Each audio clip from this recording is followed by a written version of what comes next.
did his parents understand what was going on Oh in the yeah, I world? mean his parents were very supportive. In fact, his mom was, and they went immediately, like they got a subscription to New England Journal of Medicine because they knew there was a lot of research, as far as new treatments and stuff.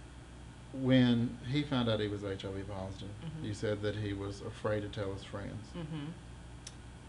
I thought if that I was the most liberal person in pharmacy school, and but I don't know if I made it where he could come to me because we didn't know. I didn't know. So To was be there honest with something I you, could have done? Because I I've always wondered if there's something I could have I done. don't know. He that was a very personal thing for him, and I didn't really push him on it. I felt like if he wanted to tell people, he would tell them in his own way. Um, I know he told Amy and David. Um, Who also were married, like you and in Claude pharmacy were, school, in yes. pharmacy school with us. I know that they were the first ones I think he felt comfortable telling.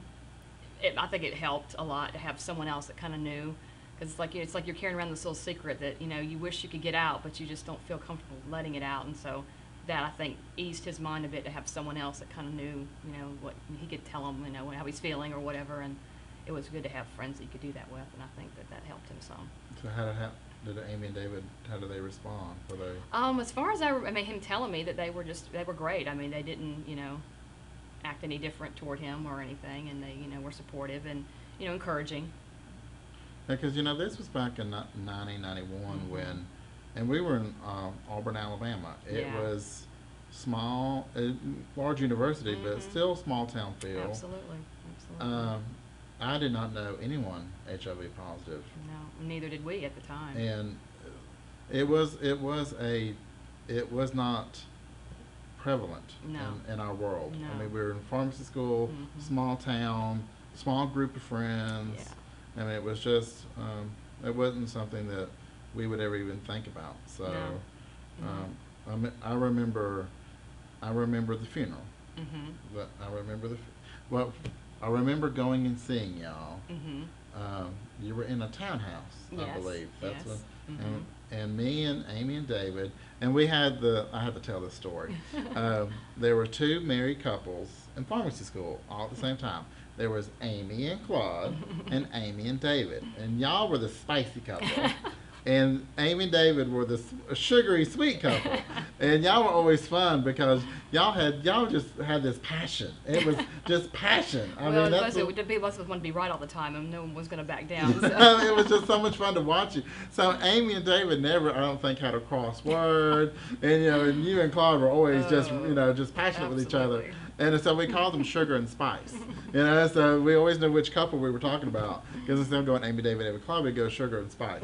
So did you know we did that? I think I had heard that at one point. Yeah, yeah. Well, so all our little group of friends would all say, "Oh, here comes Sugar and Spice," especially when they were walking together. So yeah. So I mean, so I think I think that Claude chose Amy and David. I think that was good because they were so kind-hearted and still are to this Oh, day. yeah, They have absolutely.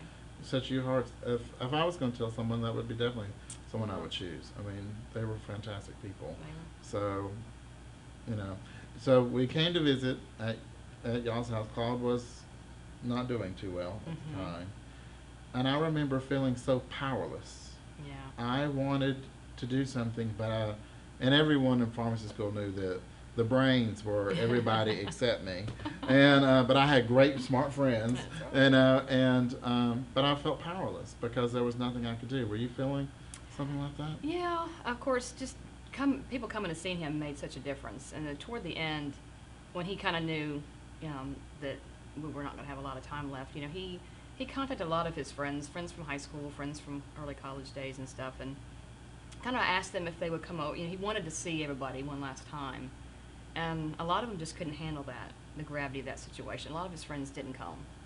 Really? Yeah, and that bothered him, but he understood, that was something they just weren't emotionally ready to deal with. When you're 26 years old, that's not something you normally have to deal with. But the ones that came, it meant a lot to him that he got a chance to say goodbye, because a lot of these people he had a lot of affection for, and he wanted to let them know how he felt before he left this world. But the ones that came, it meant a lot to him. I look back and I think, we were young. We were very young. We were young, Hmm. you know, It's I'm not something you normally expect to deal with. yeah at that in your early age, 20s. and so it's. I mean, you've got all the things going on as a 20-year-old, the 20-year-olds, and losing our Claude was not something that was on our radar. Definitely wasn't in the plans. You know, that's I mean, for sure. you know. But he gave it his best shot. Do you remember the turkey call?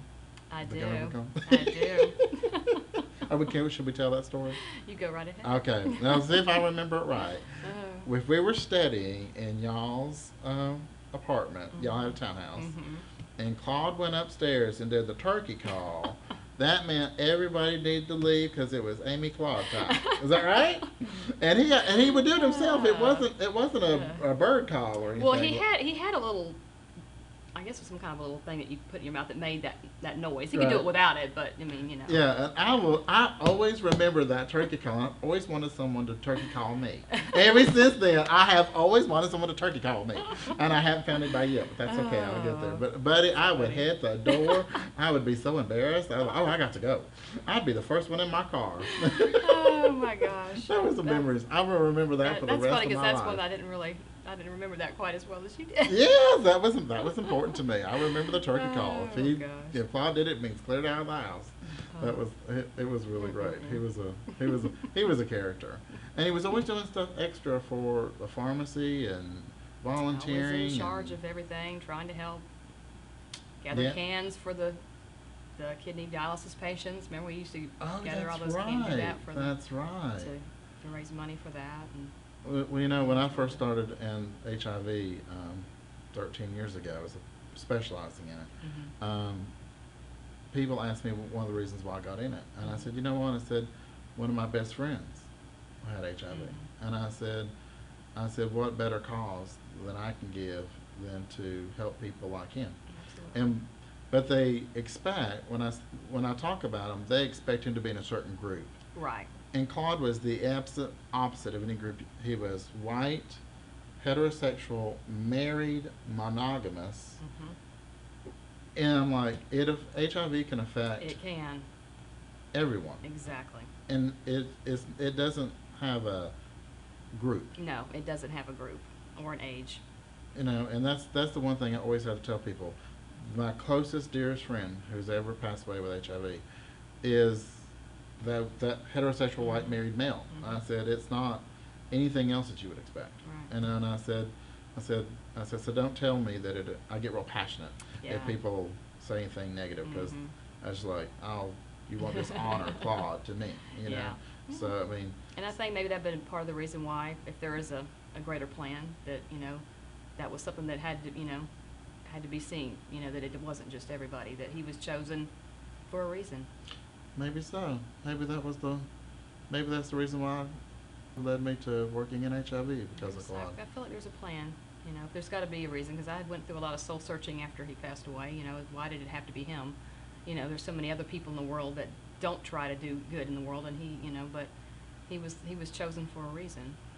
And that is, I can see you struggling with it because I struggled with that. I remember at the graveside. I've never seen so many people in my life. It was raining. Do you remember it was raining?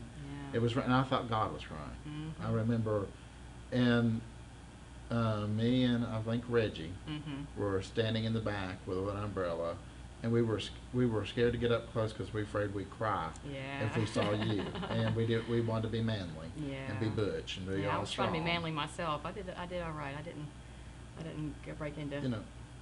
But there were so many people. Yeah. There were so many people. He affected a lot of people. I mean, he just and different kinds. Yeah, absolutely. I mean, diverse group of people. The dean of the school to, friends from high school. I mean, just tons. And different. So it was very emotional. And I remember when we left, that's when someone told me. I think it was either right after we visited, or that. Because I was like all about the cancer. Because technically he died of. He had metastatic melanoma. That's not melanoma. It went to his liver. It went to his liver. And so I'm like, and I was trying to think of new cancer therapies, and I was I'm a pharmacist. I can come up with a new drug, and then they finally said, Alton, there's other conditions that you need to know about, and I just couldn't believe it. Yeah. But all these years, afraid to talk to you about it. I don't, because I was like, I would make Aimee cry. And I'm like, there's no way in the Oh, world I did a would lot of make Aimee crying, cry. but I don't cry that much anymore. It is what it is, and I've kind of come to terms with it. God and I are on better terms now. We didn't get along for a while. I resented what he did, but there was a reason for it. I mean, he didn't, I mean, he's affected all those people that, you know, still remember him and what he went through.